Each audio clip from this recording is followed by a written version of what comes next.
Talvez você deva conversar com alguém. 6. Descobrindo Wendell. Talvez você deva conversar com alguém. Jen sugere, 2 semanas após o rompimento. Ela acabou de me ligar no trabalho para ver como eu estava. Você precisa descobrir um lugar onde não se comporte como uma terapeuta, acrescenta. Precisa ir aonde você possa desmoronar totalmente. Olho-me no espelho pendurado ao lado da porta da minha sala, que uso para ter certeza de não estar com batom nos dentes. Quando estou prestes a buscar um paciente na sala de espera, depois de um rápido lanchinho entre as consultas. Pareço normal, mas me sinto confusa e desorientada. Não tenho problema com os pacientes, atendê-los é um alívio, 50 minutos inteirinhos de descanso da minha própria vida, mas fora das sessões, estou pirando. Na verdade, com o passar dos dias, sinto-me pior, não melhor. Não consigo dormir, não consigo me concentrar.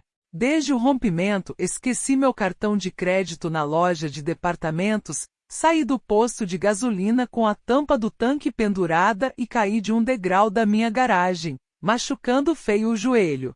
Meu peito dói como se meu coração tivesse sido esmagado, apesar de eu saber que não foi, porque quando muito, ele está trabalhando com mais força, batendo rapidamente o tempo todo, sinal de ansiedade. Estou obcecada com o estado mental do namorado, que eu imagino que esteja calmo e sem conflitos, enquanto eu me deito no chão do meu quarto à noite e sinto sua falta.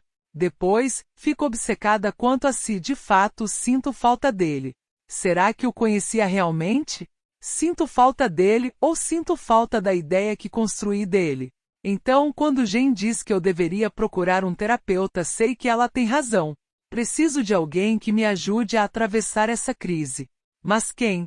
Encontrar um terapeuta é uma coisa complicada. Não é como procurar um bom clínico geral ou um dentista, porque quase todo mundo precisa de um clínico geral ou de um dentista. Mas um terapeuta? Reflita. Se você pedir a alguém a indicação de um terapeuta e essa pessoa não estiver se consultando com um, ela pode se sentir ofendida por você ter deduzido isso. Da mesma maneira, se você pedir a indicação de um terapeuta a alguém, e essa pessoa estiver fazendo terapia, ela pode ficar incomodada de que isso fosse tão evidente para você. Com tanta gente que ela conhece, essa pessoa poderia pensar, por que ela pensou em perguntar para mim? 2. Quando você pergunta, corre o risco de essa pessoa questionar por que você quer ir a um terapeuta. Qual é o problema? Ela pode dizer, é o seu casamento? Você está deprimida? Mesmo que as pessoas não perguntem isso em voz alta, todas as vezes que te virem, podem ficar especulando em silêncio. Qual é o problema? É o seu casamento? Você está deprimida? 3. Se sua amiga lhe passar o nome do terapeuta dela, poderia haver pesos e contrapesos para o que você diz na sala de terapia. Se, por exemplo, sua amiga conta para esse terapeuta um incidente não muito lisonjeiro que te envolva, e você der uma versão diferente desse mesmo incidente, ou omiti-lo totalmente, o terapeuta verá de uma maneira que você não escolheu exibir, mas você não saberá o que ele sabe a seu respeito, porque o terapeuta não pode mencionar nada do que é dito na sessão de outra pessoa. Apesar dessas ressalvas, o boca a boca é geralmente uma maneira eficiente de encontrar um terapeuta. Seja como for, é possível que você tenha que conhecer alguns antes de encontrar o que lhe seja adequado. Isso acontece porque ter uma boa empatia com seu terapeuta tem uma importância que não acontece com outros médicos. Como disse um terapeuta, não é como escolher um bom cardiologista que te vê talvez 2 vezes por ano, e nunca terá conhecimento da sua imensa insegurança. Vários estudos demonstram que o fator mais importante no sucesso do seu tratamento é seu relacionamento com o terapeuta, sua experiência de se sentir percebida. Isso tem mais importância do que a formação do profissional, o tipo de terapia que ele faz, ou o tipo de problema que você tem. Mas tenho limitações peculiares para descobrir um terapeuta. Para evitar uma transgressão ética conhecida como relação dual, não posso tratar ou receber tratamento de qualquer pessoa do meu círculo social. O pai de uma criança da classe do meu filho, a irmã de algum colega de trabalho, a mãe de uma amiga ou um vizinho. A relação numa sala de terapia precisa se dar por si só, distinta e à parte. Essas regras não valem para outros profissionais de saúde. Você pode jogar tênis ou participar de um clube do livro com seu cirurgião, sua dermatologista ou seu quiroprático, mas não com seu terapeuta. Isso limita drasticamente minhas opções. Simpatizo ou me relaciono com inúmeros terapeutas da cidade, encaminho pacientes para eles, vamos a conferências juntos. Além disso, meus amigos terapeutas como Jen conhecem vários dos mesmos terapeutas que eu. Mesmo se Jen me indicasse um colega que eu não conheça, haveria algo de constrangedor no fato de ela ter um relacionamento com ele, é muita proximidade. Quanto a perguntar aos meus colegas, bom, eis a questão, não quero que eles saibam que tenho urgência em recorrer a uma terapia. Eles poderiam hesitar conscientemente ou não em me indicar. Assim, embora eu esteja cercada por terapeutas, meu dilema invoca aquela frase de Coleridge: água, água por toda parte, nem uma gota para beber. Mas, ao final do dia, tenho uma ideia. Minha colega Caroline não está no meu conjunto, nem mesmo no meu prédio. Não é uma amiga, embora tenhamos um relacionamento profissional próximo. Às vezes compartilhamos casos, eu atendo um casal, e ela atende um dos membros desse casal individualmente ou vice-versa. Eu confiaria em qualquer indicação que ela desse. Ligo para seu celular às 10 em ponto, e ela atende. Ei, como você está? Ela pergunta. Digo que estou ótima. Formidável, respondo com entusiasmo. Não menciono o fato de mal conseguir dormir ou comer, e me sentir como se pudesse desmaiar. Pergunto como ela está, depois vou direto ao assunto. Preciso de uma indicação para um amigo, digo. Explico rapidamente que esse amigo está procurando especificamente um terapeuta homem, para impedir que Caroline cisme com o fato de eu não o encaminhar para ela. Pelo telefone, quase posso escutar as engrenagens girando em sua cabeça. Quase 3/4 dos profissionais que praticam terapia em vez de pesquisa, testes psicológicos ou gerenciamento de medicamentos são mulheres, então é preciso pensar um pouco para descobrir um homem. Acrescento que o único terapeuta no meu conjunto de salas, que acontece de ser um dos mais talentosos terapeutas que conheço, não dará certo para esse amigo, porque esse amigo não se sente confortável fazendo terapia no meu consultório, onde compartilhamos uma sala de espera. Diz Caroline. Deixe-me pensar. Como é esse amigo que quer a indicação? Está na faixa dos 40, digo. Altamente funcional. Altamente funcional é um código terapêutico para um bom paciente, o tipo com quem a maioria dos terapeutas gosta de trabalhar, geralmente para compensar aqueles com quem também queremos trabalhar, mas que não são tão altamente funcionais. Os pacientes altamente funcionais são aqueles que conseguem estabelecer relações, administram responsabilidades de adultos e têm capacidade para uma autorreflexão. São do tipo que não telefona diariamente com emergências entre as sessões. Estudos demonstram, e o senso comum reafirma, que a maioria dos terapeutas prefere trabalhar com pacientes verbais, motivados, abertos e responsáveis, que são os que progridem com mais rapidez. Incluo o detalhe altamente funcional para Caroline, porque isso amplia o escopo de terapeutas que poderiam se interessar pelo caso e considero-me relativamente de alto nível funcional. Pelo menos me considerava até recentemente. Acho que ele se sentiria mais confortável com um terapeuta homem, que também fosse casado e com filhos, continuo. Também acrescento isso por um motivo. Sei que essa não é uma suposição justa, mas temo que uma terapeuta poderia estar predisposta a sentir empatia por mim pós-rompimento, e que um terapeuta homem, que não fosse casado nem fosse pai, não entenderia as nuances da variável criança da situação. Resumindo, quero ver se um profissional homem objetivo, com experiência própria em casamento e filhos, um homem exatamente como o namorado, ficará tão chocado com o comportamento dele quanto eu, porque então saberei que minha reação é normal, e não estou de jeito nenhum ficando louca. Estou buscando objetividade, mas só por estar convencida de que a objetividade julgará a meu favor. Escuto Caroline digitando em seu teclado. Tap, tap, tap. Que tal? Não, deixa pra lá.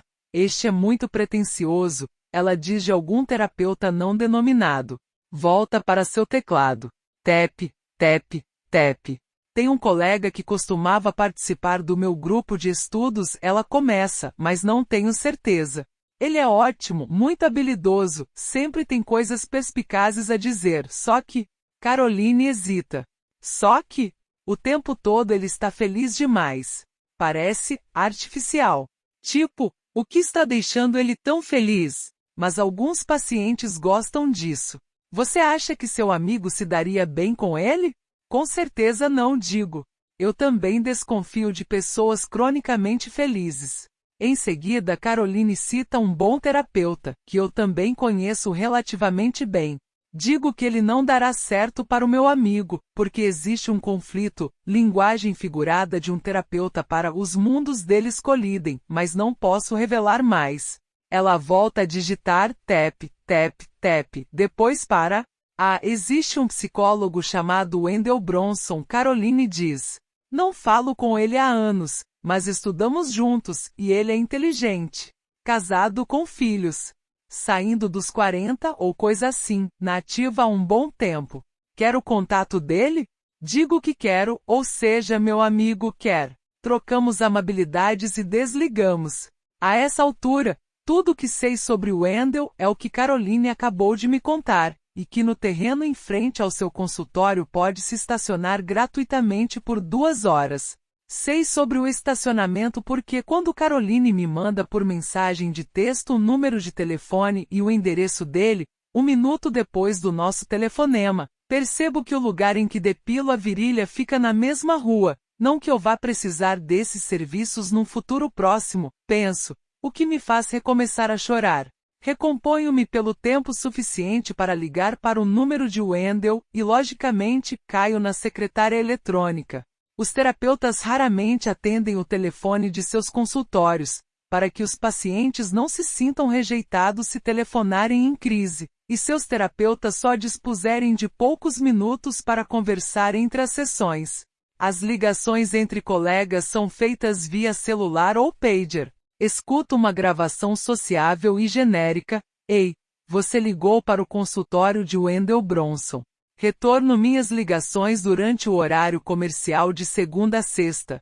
Se for uma emergência, por favor, ligue para... E depois do bip deixo uma mensagem concisa com as informações precisas que um terapeuta quer. Nome, uma explicação resumida do motivo da minha chamada e um número de telefone. Estou indo bem até que pensando que possa fazê-lo me atender mais rápido, acrescento ser também uma terapeuta, mas minha voz falha ao dizer a palavra terapeuta. Mortificada, disfarço com uma tosse e desligo rapidamente. Quando Wendell me liga de volta 1 hora depois, tento soar tão equilibrada quanto possível, enquanto explico que só preciso de um breve gerenciamento de crise, algumas semanas para processar um rompimento inesperado. E então ficarei bem para seguir em frente. Digo que já fiz terapia antes, portanto vou pré-analisada.